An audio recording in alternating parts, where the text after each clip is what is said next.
Shalom, shalom, ma communauté, les saints, les saintes de notre chère celle de la terre. Je viens vous souhaiter ce dimanche matin beaucoup de grâce. Je viens vous souhaiter beaucoup de bénédictions. Je viens vous souhaiter beaucoup de santé, la faveur dans votre vie, beaucoup de lumière et de croissance dans votre spiritualité. Voilà, ce matin, excusez-moi un peu pour les petits bruits qu'il peut avoir à côté, mais j'ai décidé de faire ma vidéo à l'extérieur. J'espère que vous m'écoutez bien et que le contenu de cette vidéo va réellement vous aider et vous éclairer et va surtout vous aider à grandir spirituellement. Voilà. Dans la vidéo d'aujourd'hui, je vais vous parler des signes qui peuvent vous aider à détecter une personne qui a le Saint-Esprit de Dieu en lui. Voilà. Il y a des signes qui ne sont pas trompeurs, il y a des signes qui peuvent vraiment nous déterminer que quelqu'un a le Saint-Esprit de Dieu en lui, que quelqu'un marche selon l'Esprit de Dieu. Parce que je reconnais que parmi nous, il y a beaucoup qui se posent souvent des questions. Est-ce que la personne que je côtoie a vraiment le Saint-Esprit de Dieu en lui? Est-ce que mon pasteur ou l'église ou les gens qui m'entourent, est-ce qu'ils sont habités par l'Esprit de Dieu? Cette question-là ronge beaucoup de personnes et ce matin, dans cette vidéo, je viens vous donner des signes qui ne trompent jamais pour connaître une bonne personne, une personne qui est habitée par l'Esprit de Dieu. J'aimerais également préciser dès le début de la vidéo, avant de vous donner ces signes-là, que ce que je dis, ce n'est pas avec exactitude, parce que les circonstances de la vie peuvent faire que dans certaines personnes, vous allez détecter certains signes et vous n'allez pas détecter d'autres. Mais il y a des choses qui ne trompent pas sur 7 différents signes que je vais vous donner. Si vous ne voyez absolument rien de tout ça, vous devez vraiment vous interroger sur la personne que vous côtoyez. Parce que qu'importe les circonstances, qu'importe la mission, qu'importe l'appel d'une personne, il y a toujours une majorité des signes là que vous allez constater chez la personne. Le premier signe que je vais vous donner pour reconnaître le Saint-Esprit en une personne, c'est l'aspect physique de la personne. Quelqu'un qui est habité par le Saint-Esprit aime la propreté intérieure comme extérieure. Quelqu'un qui est habité par l'Esprit de Dieu n'aime pas être sale, n'aime pas sentir mauvais, n'aime pas des choses qui sont sales. Si vous avez dans votre entourage quelqu'un qui vous dit qu'il est vraiment appelé, qu'il est habité par l'Esprit de Dieu, mais cette personne-là se néglige, ne lave pas son corps, ne lave pas ses vêtements, ne se brosse pas les dents. Vous arrivez chez la personne, c'est la saleté partout, c'est des odeurs et tout ça. Vous devez vous interroger si vraiment la personne est avec l'Esprit de Dieu, parce que le Saint-Esprit n'habite pas où il y a le désordre, le Saint-Esprit n'habite pas où il y a la saleté. C'est les esprits mauvais, c'est l'esprit satanique, l'esprit diabolique qui aime la saleté, l'obscurité, la malpropreté. Vous êtes avec quelqu'un qui se dit habité par l'Esprit de Dieu, mais qui ne se coiffe jamais, ou même si la personne veut même laisser ses cheveux, ne lave jamais, ne nettoie jamais, ne se brosse jamais les dents, la personne est toute crasseuse. Vous devez vous demander si réellement ce serviteur-là, il a le Saint-Esprit en lui, parce que c'est le premier signal. Vous regardez même les ongles Si la personne a des ongles sales, remplis de saleté, c'est des signes qui doivent vous alarmer rapidement que cette personne peut être habitée par un esprit contraire, parce que le Saint-Esprit ne vient pas habiter un corps sale, le Saint-Esprit ne vit pas dans les lieux qui sont malpropres, qui sont très mal entretenus, où il n'y a pas la vie. Le Saint-Esprit de Dieu vit dans un endroit qui est propre, qui est rangé, qui reflète la grandeur, la royauté de Dieu. Ça, c'est le premier signe le plus visible, le plus flagrant, qui doit vous alarmer pour savoir si quelqu'un est vraiment habité par l'Esprit de Dieu ou pas. Je tiens également à préciser que dans la Bible, Jean-Baptiste, il avait vécu 40 ans dans le désert. Si quelqu'un le rencontrait quand il venait de rentrer du désert ou quand il vivait dans le désert, il pouvait dire que lui n'a pas le Saint-Esprit parce qu'il est sale, il a les longs cheveux, il a la barbe et tout ça. Mais c'est des cas particuliers parce que lui, il n'était pas dans les circonstances de pouvoir se laver, de pouvoir être très propre, très présentable. Moi, je parle du cas ici des gens qui vivent dans les conditions où ils ont tout ce qu'il leur faut pour être dans la propreté, pour être bien avec eux-mêmes, pour avoir une certaine hygiène. Mais ils n'ont pas d'hygiène du tout, du tout. Et ils disent qu'ils ont le Saint-Esprit de Dieu en eux. Ça doit vous interpeller. Le deuxième signal qui montre que quelqu'un a le Saint-Esprit, c'est ce qui sort de sa bouche, les paroles qui sortent de sa bouche. Est-ce que les paroles qui sortent de la bouche de quelqu'un, ce sont des paroles remplies de violence, ce sont des paroles remplies de tempérance, ou bien ce sont des paroles remplies de douceur? Vous devez savoir que le Saint-Esprit, quand il entre dans la vie d'une personne, même si vous étiez très violent, vous allez commencer au fil du temps à devenir très très doux, parce que l'amour de Dieu va entrer dans votre cœur. Quand vous allez parler aux gens, vous allez parler avec beaucoup de douceur, beaucoup de tempérance, beaucoup de pitié. Quelqu'un qui est même dans le péché, dans le mal, qui est très profondément ancré dans le mal, vous n'allez pas parler avec cette personne dans la méchanceté, dans le jugement, dans la cruauté. Vous allez toujours parler à cette personne avec beaucoup d'amour. Vous allez ramener cette personne avec beaucoup d'amour et de patience. Donc si vous avez même un leader ou quelqu'un autour de vous ou un ami qui dit que cet ami-là vous dit qu'il est rempli du Saint-Esprit, qui croit qu'il est complètement avec le Dieu vivant, le Dieu d'Israël, écoutez sa manière de parler, écoutez ce qui sort de sa bouche, examinez ce qui sort de sa bouche pour vraiment avoir des signes qui ne vont pas vous tromper. Si quelqu'un a une langue méchante, violente, agressive, accusatrice, une langue de jugement, une langue qui condamne, qui trahit, ce n'est pas quelqu'un qui a le Saint-Esprit de Dieu, parce que Dieu est venu pour ceux qui sont dans le péché, pour ceux qui sont dans l'erreur. Et l'Esprit de Dieu, c'est un esprit d'amour qui vient plutôt avec amour ramener les gens vers le chemin de Dieu. Si vous avez un leader qui passe le temps à criminaliser, à dire tellement du mal des autres, interrogez-vous vraiment avec quel esprit il travaille, si c'est l'esprit de Dieu ou si c'est un esprit de malin ou un esprit contraire qui n'est pas un esprit qui reflète la lumière du Saint-Esprit. Ça, c'est le deuxième signe. Examinez la douceur et la manière dont les gens parlent.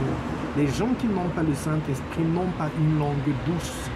Ils ont une langue qui peut être très sévère, même s'ils sont bien habillés, même s'ils sont bien propres, même s'ils sont bien présentables, il y a de la méchanceté qui sort de leur bouche. Ça, c'est le deuxième signe qui peut vous alerter. Le troisième signe qui est très parlant aussi, si vous rencontrez même une personne qui est très propre, qui parle avec beaucoup d'amour, mais qui est en permanence très agité, ça doit vous alarmer parce que l'Esprit de Dieu n'est pas agité, l'Esprit de Dieu n'est pas un esprit qui pousse les gens qui l'habitent à être très très agités, très impulsifs, à répondre à toute insulte directement. Quelqu'un insulte peut-être votre leader ou votre ami ou votre frère ou sœur qui dit qu'elle est remplie du Saint-Esprit. À peine quelqu'un l'insulte, cette personne-là est prête à rendre par des insultes aussi et aller même à la bagarre immédiatement avec cette personne-là. Si c'est un comportement qui arrive une fois de temps en temps, ça peut se comprendre, mais si vous êtes dans votre entourage ou autour de vous, dans votre assemblée ou avec un leader qui est très agité, qui n'a pas le calme, qui n'a pas la tempérance, qui monte toujours très haut en colère, qui pour le moindre truc est prêt à réagir, quelqu'un qui ne peut pas se maîtriser, qui veut faire peut-être 100 choses à la fois, qui crée l'agitation toujours autour de lui. Ça, c'est l'esprit du malin, parce que le malin a un seul rôle, c'est agiter, distraire et détruire finalement la paix et la tranquillité qu'il y a entre les enfants de Dieu. Si au milieu de vous, quelqu'un se dit même rempli du Saint-Esprit, mais que cette personne-là est très agitée, quelqu'un qui veut toujours tout connaître, qui veut tout comprendre, qui veut tout savoir, qui s'agite pour un moindre rien, qui bouge trop dans tous les sens et n'est pas posé. Posez-vous des questions réellement si cette personne-là a le Saint-Esprit de Dieu, parce que le Saint-Esprit est discret et calme. Avec quelqu'un qui est habité par le Saint-Esprit prend beaucoup de temps pour agir, pour réagir, et des fois même, cette personne-là n'agira même pas, mais priera dans le calme, dans le secret, et toujours dans le secret, l'Esprit de Dieu va agir pour la personne. Ce n'est pas des personnes qui s'emportent, qui parlent trop pour tout et n'importe quoi. Donc ça, c'est aussi un signe qui peut bien vous alerter. Faites très attention et remarquez ça. Quand vous remarquez ça chez une personne, priez beaucoup pour ce frère ou cette sœur-là, parce que ça peut être un démon qui agit dans son corps et non l'Esprit de Dieu. Le quatrième signe que vous pouvez voir, nous ne devons pas oublier que l'Esprit de Dieu, c'est un esprit de justice, c'est un esprit de feu aussi, c'est un esprit de colère. On appelle ça la colère sainte. Les gens qui sont réellement habités par le Saint-Esprit, ils ne supportent pas l'injustice, n'importe quelle injustice, ou bien ils ne supportent pas le mal quand tu veux leur forcer réellement à aller vers le chemin du mal. Quelqu'un qui est habité par l'Esprit de Dieu, par exemple, ne va pas compromettre sa vie pour faire plaisir, soit à ses parents, soit à son entourage, ou soit à des amis. Et quand il est réellement forcé, cette personne-là, des fois, a des colères saintes, c'est-à-dire la personne va exploser en colère, parler fort, parler vraiment avec une grande colère, uniquement pour faire justice, parce que le Saint-Esprit ne supporte pas l'injustice. C'est des gens qui peuvent monter très haut dans la colère, mais pas une colère pour faire le mal, c'est une colère sainte pour redonner justice, pour remettre la justice où l'injustice est arrivée, ou bien où les âmes veulent se perdre. Cette personne-là va se mettre au devant, prêt à donner sa vie pour crier haut et fort une injustice qu'il y a soit dans une église, soit dans une assemblée, ou un mal qui veut faire périr les enfants de Dieu. Celui qui a le Saint-Esprit ne restera pas calme, il ne restera pas dans la douceur, il va se mettre sur la chair, il va monter même sur les toits pour crier l'injustice qu'il y a au milieu des enfants de Dieu. Ça, c'est aussi quelqu'un qui est rempli par le Saint-Esprit de Dieu. Ce n'est pas les gens qui se taisent devant le mal ou l'injustice. Voilà. Le signe aussi qui est très alarmant et qui doit beaucoup vous parler, c'est que la majorité des personnes qui ont le Saint-Esprit de Dieu en eux, c'est des gens qui ont la soif d'apprendre, c'est des gens qui veulent toujours être en train de consulter les Saintes Écritures. C'est des gens qui ont l'amour de la prière, qui ont l'amour des choses de Dieu. Si vous êtes avec quelqu'un qui se dit être rempli de l'Esprit de Dieu et qui n'aime pas la prière, qui n'aiment pas les temps de prière, qui n'aiment pas les temps de partage, qui n'aiment pas lire la parole, qui n'ont pas le désir profond des choses spirituelles, qui veulent juste des moments où ils peuvent aller prier pour des miracles, aller prier pour se faire voir et tout ça. Faites attention parce que le diable aussi fait des miracles, mais le diable n'aime pas en permanence la présence du Seigneur, n'aime pas en permanence être dans la présence de Dieu. Donc, ce qui doit aussi vous donner un signe, c'est que est-ce que la personne qui est autour de vous qui dit qu'il aime le Saint-Esprit ou bien qu'il est habité par le Saint-Esprit, aime les moments de prière, aime être profondément dans la prière, cherche toujours toutes les occasions pour entrer dans la prière. Est-ce que c'est une personne qui veut toujours consulter la parole de Dieu? Est-ce que c'est une personne qui aime l'enseignement, qui aime transmettre la parole de Dieu? Ça, c'est aussi l'un des grands rôles du Saint-Esprit, c'est que quand vous êtes habité par le Saint-Esprit, vous ne pouvez plus vous taire. Vous ne pouvez plus rester un jour sans chercher la présence réelle du Saint-Esprit. Vous ne pouvez pas rester un jour sans vouloir partager la parole de vie, la parole du Dieu vivant.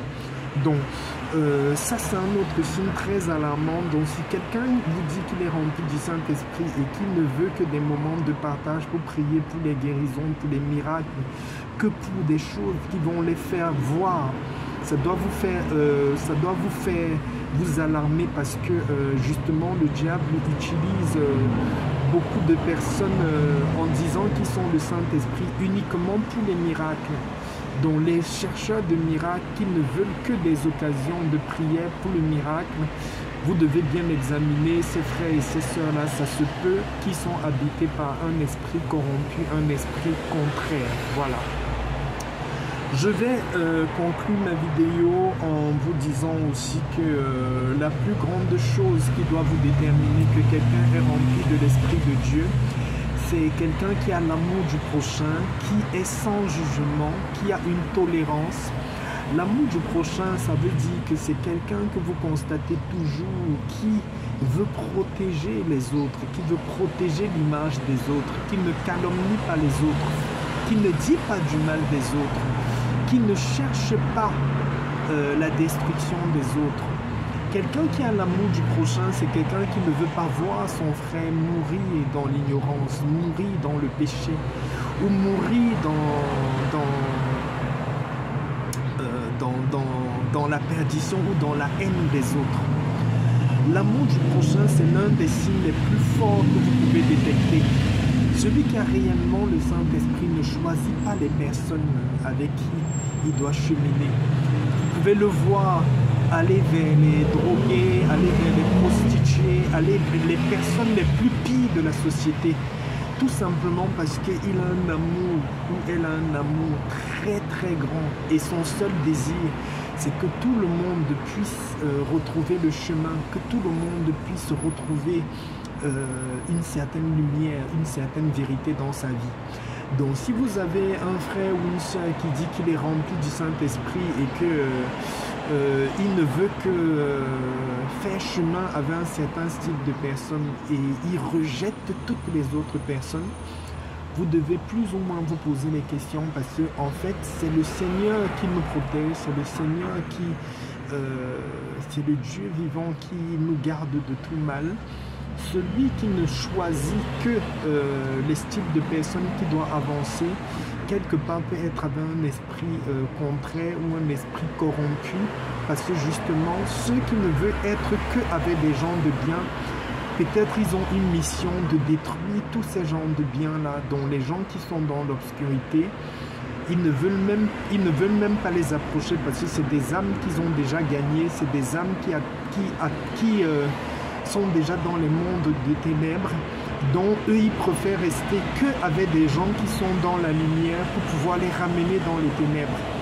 Donc celui qui est réellement habité avec l'Esprit de Dieu, il sera appelé à aller vers les gens qui sont perdus, vers les âmes qui sont perdues. Son plus grand combat, ce sera de gagner les âmes perdues. Ce ne sera pas de rester qu'avec des gens qui se disent avoir vraiment cru en Dieu ou qui se disent avoir la lumière.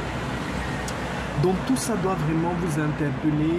Je voulais vous parler aussi de ces signes-là, c'est mon humble contribution. Je finis la vidéo en disant que ceci n'est pas une vérité absolue. Pour vraiment être sûr, il faut le constater très fortement en une personne. C'est des signes tout simplement qui doivent vous alarmer, où vous devez vous dire il y a quelque chose qui ne va pas, et mieux observer cette personne-là. Si vous vous rendrez compte dans la prière que cette personne-là effectivement n'est plus dans un chemin de vie, de lumière, n'est pas vraiment avec le Saint-Esprit, priez pour que le Saint-Esprit puisse habiter cette personne-là. Et si cette personne-là avait un plan malsain pour pouvoir vous détruire, tant que vous avez déjà dépisté la personne qui veut vous détruire, cette personne sortira automatiquement de votre vie. Voilà mon partage pour ce dimanche matin. Soyez encore bénis et à la prochaine vidéo. Je vous salue au nom de Yeshua HaMashiach. Shalom, shalom.